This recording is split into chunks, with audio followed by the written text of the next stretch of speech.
Have you ever noticed wall cracks forming in your home? They may look like simple and harmless, but what if this could be a sign of something much worse? Whether you are a homeowner, a landlord, or you're planning your next home project, this video will show you the hidden causes behind the wall cracks.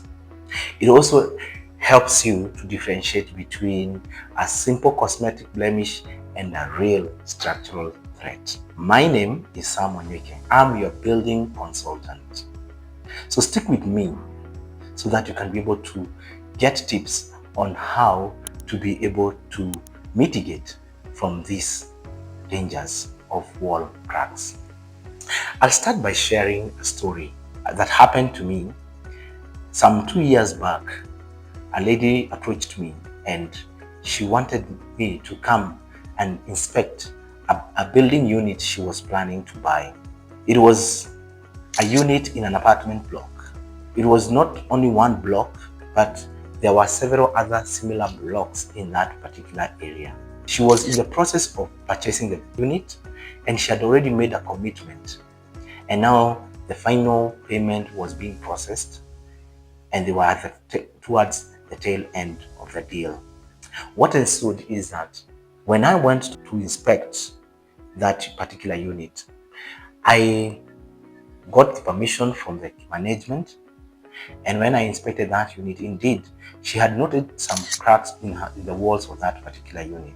As I continued to do that the assessment, not only did I look at that unit, but I requested to check other similar units.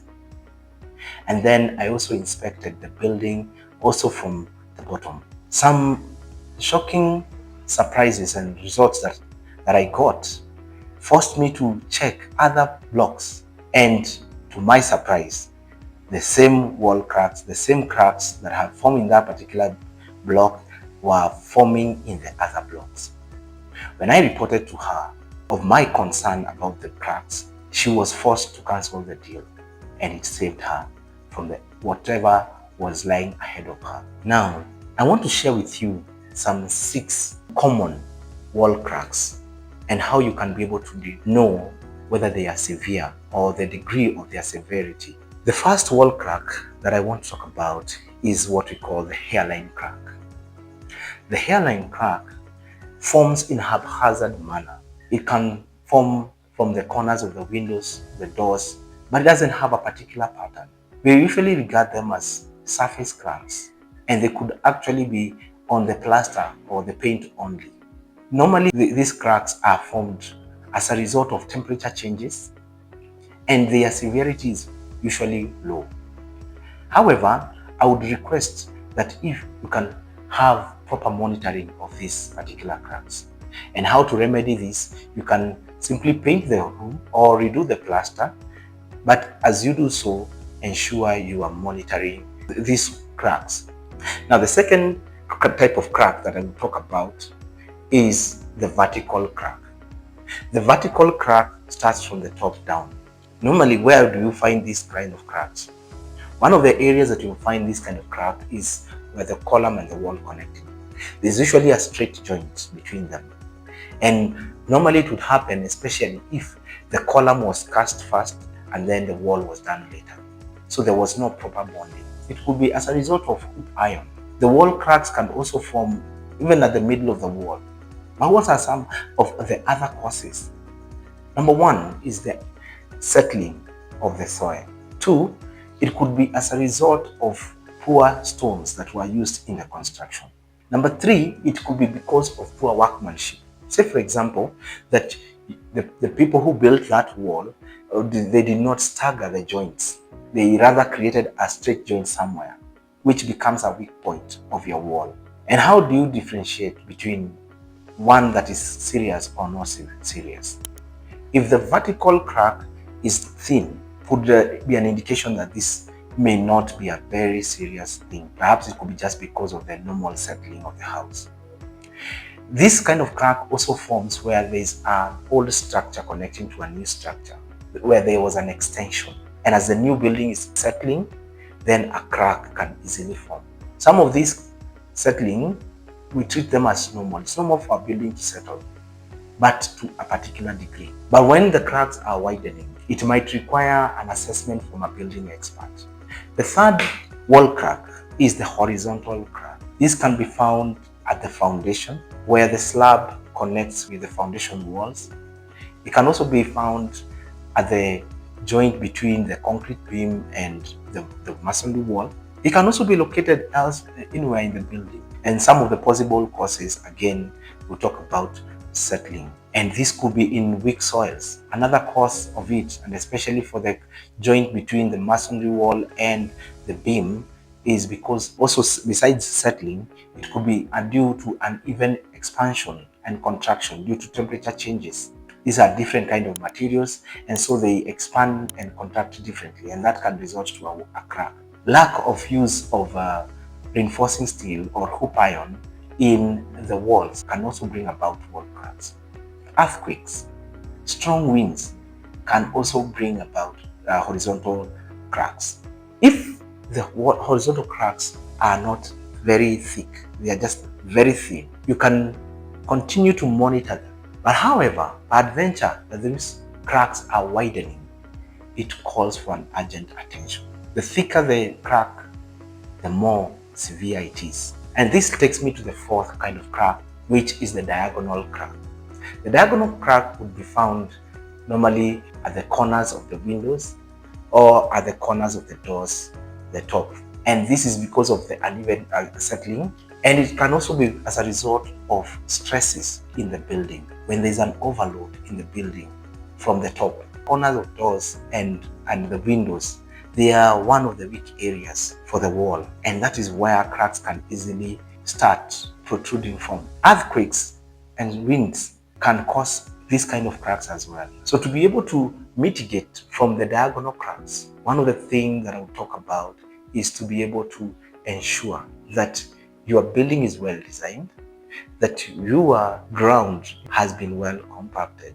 For the corners of windows and the doors, if there are cracks of such nature, you can strip off the plaster and do a bit of chicken mesh, and you replaster back and paint.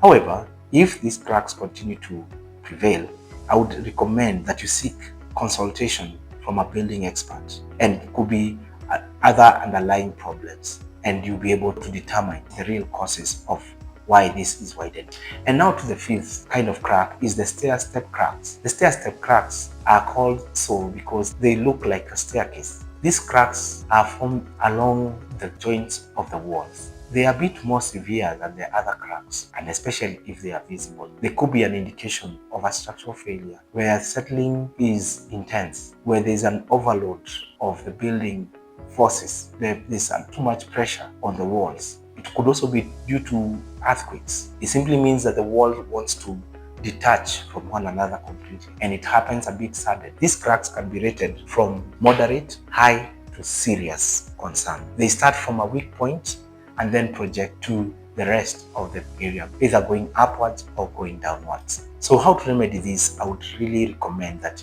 you seek consultation from a building expert who will be able to determine the real causes behind this. And finally, the sixth kind of crack that we have is the bulging or the displacing wall crack.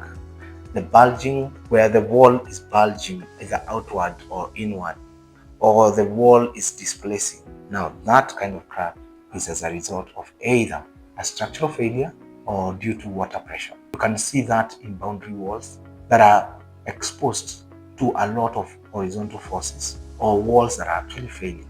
This one you require a serious, immediate attention from an expert. Your walls could be telling you something, but are you listening? If you are planning your next dream home project, I would recommend you to do a few things to be able to mitigate properly against the wall cracks that can be very common. Number one, how is your soil?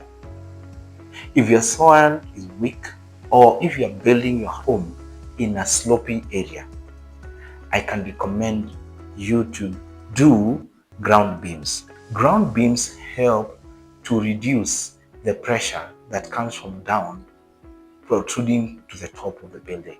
you can do ground beams. Secondly, ensure that your ground is well compacted. After you've done your excavation, after you've done the foundation wall, ensure your ground is properly compacted. This could be case by case, depending on the soil condition. But if you are dealing with weak soil, ensure your ground is properly compacted. Use the right materials.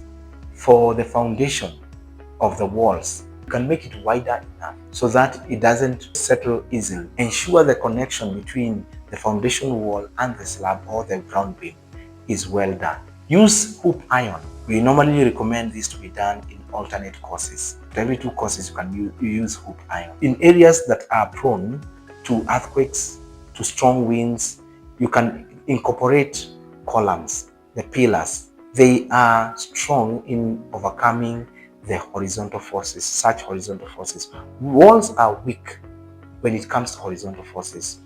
So you can reinforce them by adding more pillars into your building. This helps your building to remain firm, to remain steady, and in case there are cracks that can be forming, they do not become tragic.